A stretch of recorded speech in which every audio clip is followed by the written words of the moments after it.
Already, I'm just about ready for school to start. So this is pretty much a final room tour for you to get you all up to speed on how things have been coming along, making a few changes.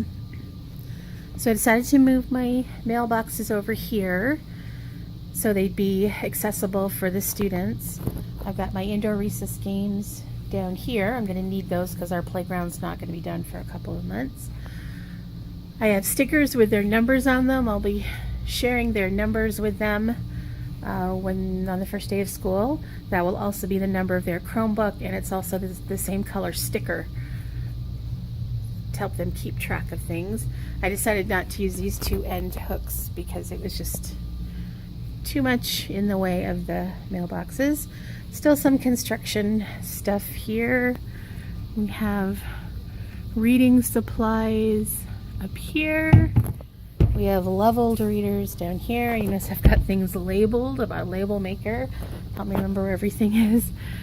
This is student supplies like tissues and indoor recess games. Down here is our emergency preparedness stuff. We have a couple of earthquake packs for the class, some snacks and water, cleaning supplies.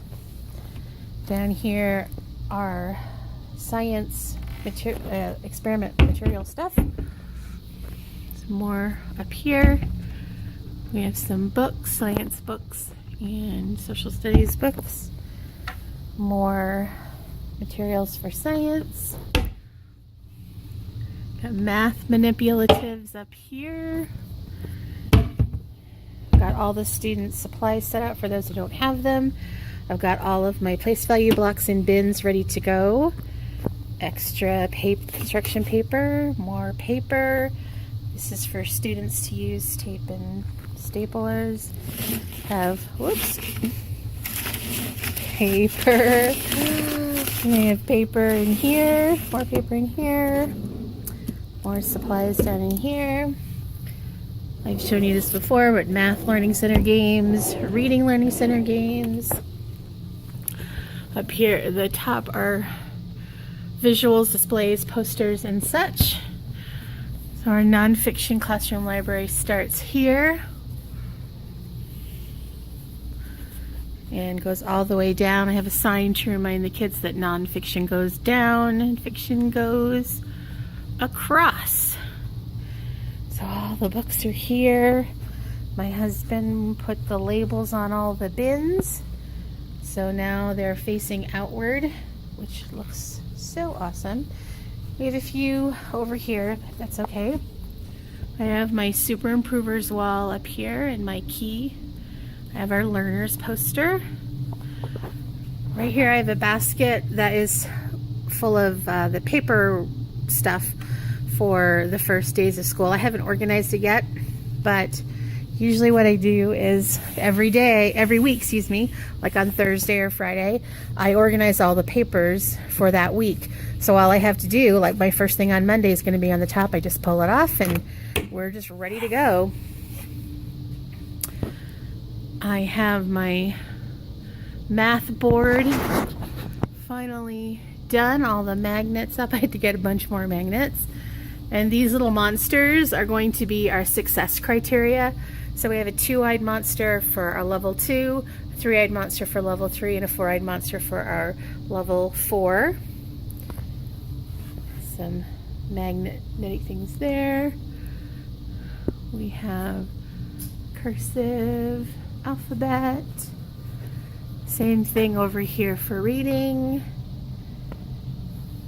And this is for our book mission each day. I have one of my favorite books to read on the first day of school, because we are a music magnet school. So I love books about kids learning how to play musical instruments, because it's not an easy thing. I have my theme board way up there at the top, my cafe menu hidden for the time being, but it's up there. I have my desk. I have a bunch of things to personalize at the last minute. This is where I keep papers that I've copied that are not this week, that are in advance. I keep those organized by subject. Let me show you what the kids are going to get the first day. They get a letter from last year's fourth grader. They get a couple of pencils. They get a package of thin markers.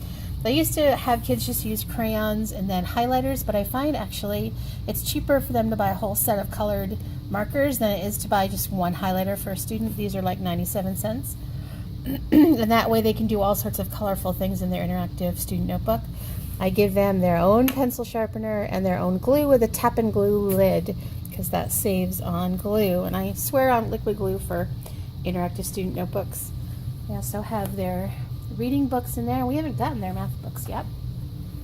And one thing that's not quite ready yet is they each get one of these bookmarks on the first day.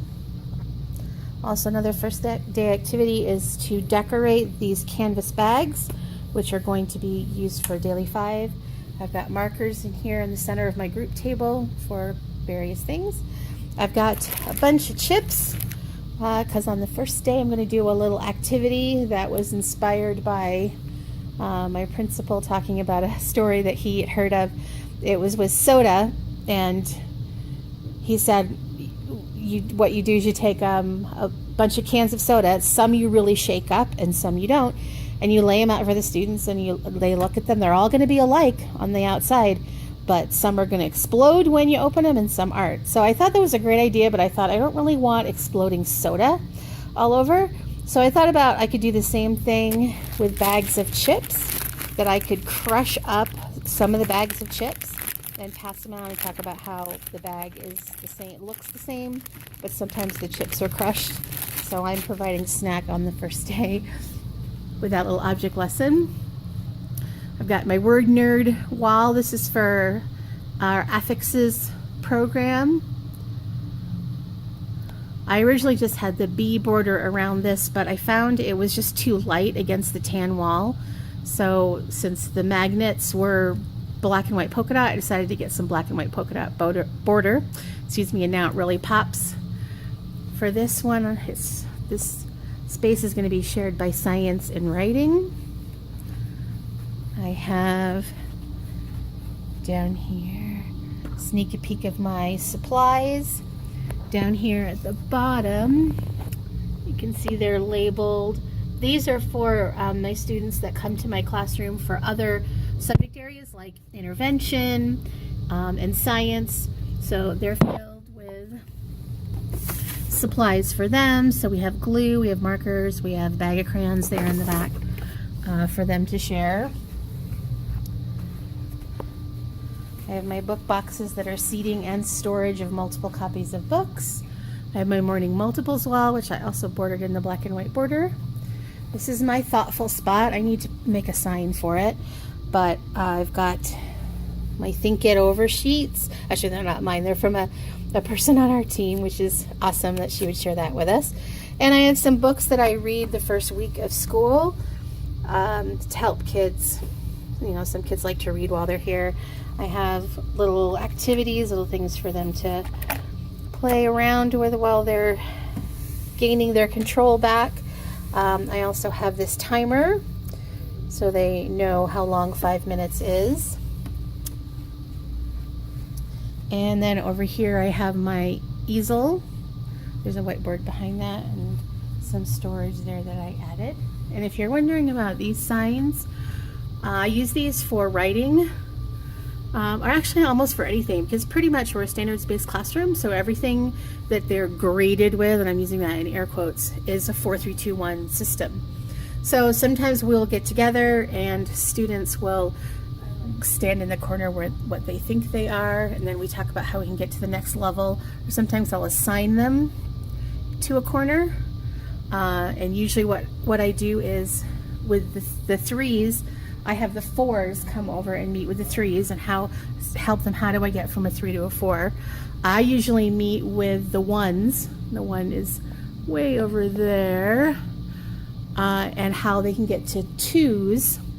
And then if I have like a paraprofessional or some help, I'll have another adult work with the 2s and talk about how we can get them to be 3s.